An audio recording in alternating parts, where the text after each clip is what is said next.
Jisoo is absolutely boggled out of his mind to see how the tables have turned. It's kind of ironic that they tried to gang up on Jin, only to end up getting their own gang banged. Jin fought like a pro and wiped the floor with everyone in just a few seconds. Meanwhile, Jin continues to question Jisoo, asking what his sister ever did to him. Jisoo plays dumb, pretending he knows nothing, while secretly reaching for a glass on the table. He throws the glass at Jin with lightning speed, but Jin just steps back casually, letting the glass shatter against the wall. As he stands there nonchalantly, Jisoo grabs a bottle and swings it at him. Our boy steps back once again, avoiding the hit, but when Jisoo swings the bottle once more, Jin knocks it out of his hand and counters with a punch, sending the contents of the bottle splattering everywhere. Jisoo tries to swing his fist this time, but my guy responds with another brutal smack to the bastard's face, leaving his nose bleeding like crazy. Jisoo stumbles backward, gasping for air after the hit, while Jin remains cool and composed, not even breaking a sweat. Jin then asks this bastard what twisted pleasure he gets from harassing a helpless girl. In a desperate move, Jisoo grabs a bottle, shatters it, and aims the sharp pieces at Jin's chest. But our boy shows no fear, and he quickly slaps Jisoo's hand hard, making the bottle drop. Then he grabs Jisoo by the throat and squeezes, causing him to struggle for breath. Jisoo's feet trip over themselves as he struggles helplessly, and Jin forcefully drives him to the ground. The bastard writhes and squirms, desperately trying to break free from Jin's iron grip, but my guy doesn't let up. His hand pressed firmly on Jisoo's throat, ensuring the once cocky bully knows exactly who's in control now. Jin then leans in and asks Jisoo what he should do with him. Jisoo, barely clinging to consciousness after the brutal beating, can't muster a response. Jin delivers his final warning, making it clear this is the last time he'll spare him. He warns him to stay away from his sister and to keep Jin, who is Jisoo's sister, in check as well. He emphasizes that if he hears even a rumor about Jisoo or Jin bothering his sister again, he'll be back to finish what he started. To drive his point home, Jin tightens his grip on the bastard's throat even further, pushing him to the brink of unconsciousness. The bully is now desperate and on the edge, starts squirming and apologizing profusely. After that, Jin finally releases his grip, leaving Jisoo gasping for air and coughing violently as Jin walks away. As Jin walks out of the club, the staff inside exchange nervous glances, unsure of what just went down. Meanwhile, Jin and her friend Chicken Shake are strolling down the street. Jin has got a bad vibe and starts worrying that her brother might be in trouble.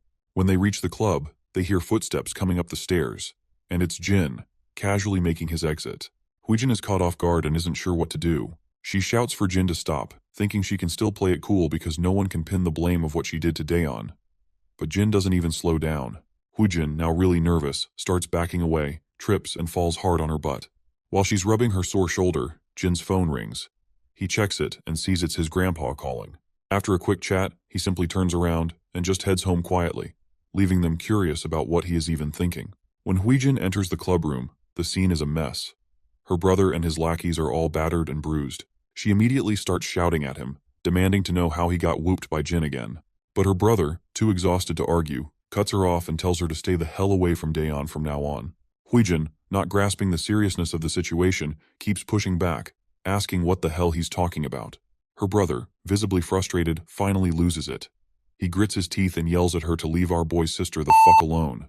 But Jin doesn't back down and keeps shouting, questioning why he's so afraid of that bastard. That's the breaking point, and her brother snaps with his eyes blazing with anger. He makes it crystal clear that if she doesn't steer clear of Daeon, he'll make sure to mess her up himself. Yikes, these siblings have a seriously twisted way of dealing with each other. It's wild how casually they talk about screwing each other over. Jin is shaken by her brother's outburst, and she begins to tear up. We're back with our boy, who spots the grandfather once again. They sit down on a bench in the park. First off, Grandpa apologizes for pulling our boy away while he was having fun with his friends, but our boy says it's all good. The old man then gets a bit sad, mentioning that Daeon got injured, and our boy was the one who treated his injuries. Our boy confirms it, and the old man explains that her injuries are pretty serious, but she refuses to go to the hospital. He shares how tough it's been raising Daeon on his own.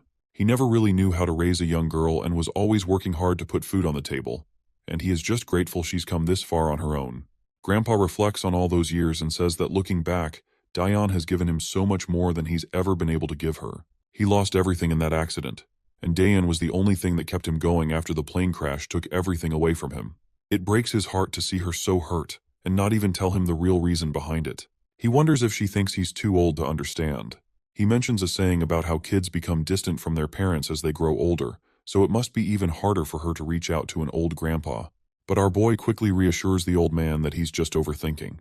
He points out that it's clear how much Grandpa loves Dion, and he's sure Dion loves him just as much. He tells Grandpa to stop worrying so much and promises that he'll look out for her at school. Hearing this, the old man is finally a bit relieved and genuinely happy that Dayon has a brother-like figure in her life.